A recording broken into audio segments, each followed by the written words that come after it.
Hi again. I'm back for the second video of the two for the month of May. And today we're going to be covering two different subjects that are kind of related. The one being pests in your garden and the other being pollinators, having a pollinator friendly garden, and we'll talk about that second. But first, pests in your garden, and there is no way I can cover all the pests in the garden, but I do have a handout about the most damaging pests in our area for our gardens, and I will ask if you would like to have it to request it. But it tells you a little bit about each insect. It gives a picture of each insect, and then it gives some of the recommendations that might be helpful for those insects. And I put this together from different websites, and also some's just my own, what I've done for years. So hopefully it will be helpful. But some of the things that are covered in that handout that are pests for us are aphids, the cabbage maggot, caterpillars including the cabbage worm, cutworms, potato beetle, bean beetle, squash bugs, and the squash vine borer, the Japanese beetle, the flea beetle. Oh, I'm having trouble with that right now. The asparagus beetle, I'm having trouble with that right now. And the tomato hornworm, and then mice and mole and deer. And so it's quite a combination of things that we're going to be covering. And as we're covering those things, you might hear about some of the remedies and not maybe be as familiar with them. Some of you will be, maybe some of you won't. But the one thing that I use probably in my garden more than anything else is an insecticidal soap. And I make it myself out of either homemade soap, lye soap, or if I don't have lye, Phil's Naphtha soap works just as good. And I do get this at Peachy's over in the valley. And then using alcohol, just plain old rubbing alcohol and a quart of warm water. And you mix it all together, and that's your concentrate that you'll keep in that jar for the summer. And then I only use 1/4 cup of that concentrate when I'm adding it to a gallon of water. And I sprinkle it over my plants that have the cabbage worm. I use it a lot for the cabbage worm. I use it for the bean beetle. It works good on beetles. So I use it for the bean beetle quite a bit too. But the asparagus beetle, I really use it on the asparagus beetle. Another one that I use is BT wash. You'll see that, or Thuricide is this particular one. Diapel dust is also the same thing, just in a dust form. And I mix that or dust it on plants, and it's really, that's probably the second. Those two things are the two things that I probably use the most throughout the summer. But what I'm using right now the most is neem oil, because I'm having terrible trouble with the little black flea beetle on my eggplant, my tomatoes, my sweet potatoes. I've never had it on sweet potatoes. Damaging my cucumber, and of course, what we call the trap plants for that little black flea beetle are your cabbages and broccoli and cauliflower, which they usually don't damage them real bad, but it used to be say use those as trap plants to keep them away from your others. But I don't find that working out very good, so I don't use them as a trap plant. I just want rid of them. And the neem oil works better than anything else that I've found. Some of the other things you might hear, there's something called Surround WP, and it's the kaolin clay, which is very beneficial and harms nothing, and it's not toxic to us at all. And then another thing is diatomaceous earth, which I did not put on my list. I'm very cautious about using diatomaceous earth. And the reason I'm cautious is it does kill pests, but it will kill beneficial insects too. And I don't want to take that chance unless I absolutely have to on something. I never use diatomaceous earth on something that's in bloom. You just don't want to do that, because it will have your pollinators there, and it will harm your pollinators. So, and just in ending this, real quick, I wanted to talk about deer and mole and mice. Moles make those runs, but they really don't damage your plants. They don't eat the plant or the root of things. But mice love their runs. It's a perfect little place into your garden, and they will eat all of your root vegetables. And tomatoes, they will damage your tomatoes. So one thing that I found, and I don't find this many places, but an older person told me, and it really works, is onions or garlic. Right where you're planting those type plants, surround the edge of your garden with onions or garlic, and they really do not like it, and they will stay away. It has been the best thing that I have found for something like that. And deer, there's just so many things for deer, and I have it on the list. But the one thing I wanted to talk about that also I got from an older gentleman, long time ago, they used to use daffodil bulbs to grow underneath fruit trees to protect them from deer damage. And we live in an 1860s farm. That's where we live, on that farm.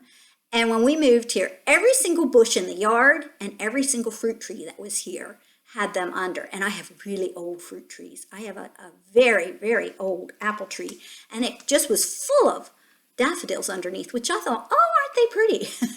And then someone told me, oh, they used to do that to keep the deer away from the trees. And I thought, wow, how neat. So I don't know if you'll find that anywhere, but it really does work. Okay, the other thing I want to cover are pollinators, having a pollinator-friendly garden, which is really important. Why is it important? I'm just going to quote off my one handout, which again, I can't cover it all. So I've got handouts to give to you. So I quote, pollinators are essential to the reproduction of 75% of the world's flowering plants. And of course, that includes all your vegetables. They're flowering plants. So why are they important? If you want to have fruit or vegetables, you want to have pollinators. And then they had advice that I think would be really good to repeat real quick here. Don't just plant singly, one here and one here and one here, but plant them in a clump, like a clump of bee balm. You'll want to plant 3 or 4 plants together, and then plant them somewhere else in your garden. And then also you might want to put mint. Mint is a great pollinator.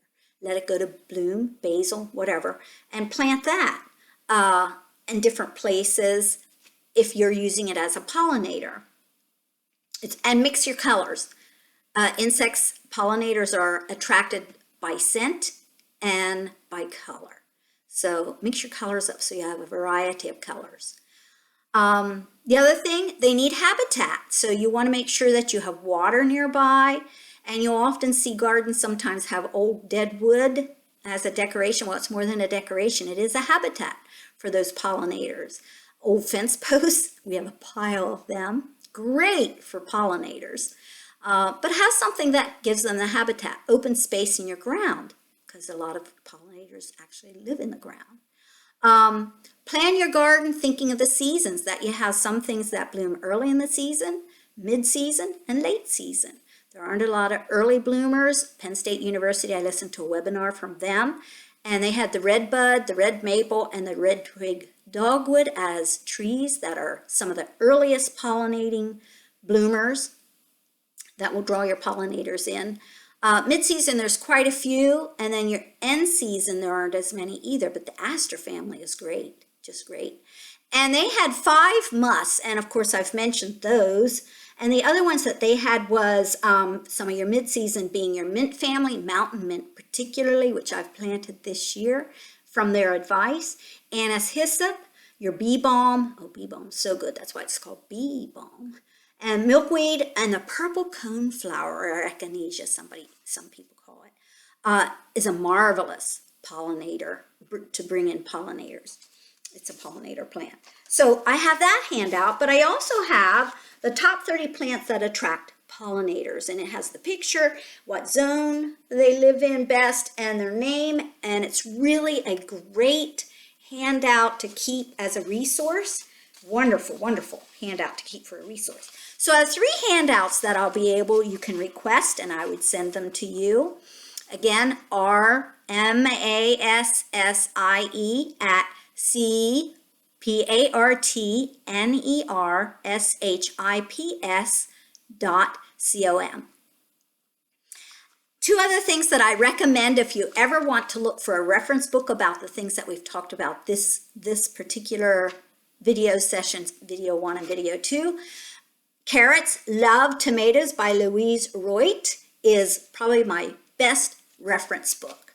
I I love looking at it in February. I start getting excited in February about gardening, and I'll usually pull it out and just kind of read it. But I use it as a reference book when my garden's in season a lot. And the other thing that I'd really like to suggest is that you start your own little garden hints binder or book or whatever, some way that you keep them together. I have one, gardening hints in the front, and then I have some health hints in the back with herbs. But all I do, and I'll just show you the first page here, is I'm reading all the time. And when I read, I come across things in the Sentinel, in articles in magazines. Sometimes when I hear something, I'll write it down. And I just paste them in here. I just tape them in or glue them in on a page. I alphabetize it from A to Z. And sometimes people give me, an older lady gave me a wonderful recipe for the asparagus beetle. That's that insecticidal soap I use when I use it on a lot of beetles. I just put her little thing in there. Sometimes I write things down and just tape them in. I don't know if I can find any of that real quick. Yep, here. Where I'll just tape something that I found and I'll tape it in what I wrote. But it's just a way to keep it all organized. And I read a lot in the wintertime, not as much in the summer. I'm busier in the summer. So I'll cut it out and I'll just stick it in either my binder or the Carrots Love Tomato book. And then when I have time in the winter, I will just start taping and organizing them again. So I do that constantly. And I use my binder all the time. I love my binder. So those are some things I hope are helpful. Don't forget to ask for the handouts. And everybody's probably got your gardens going right now, and I hope everything's going well. And happy gardening, and thank you so much for tuning in and listening to us today. Hopefully we will be able to meet in June. It's to be the strawberry jam month that we were going to do. My strawberries look marvelous. We had to cover them 6 times with row cover because of late frost, but we saved them, and I have a lovely crop coming on. So hopefully June 9th, Body and Soul, 6 to 7 p.m., we will be able to meet, but we'll have to wait and see. We'll update you ASAP. Thanks again for visiting with us today.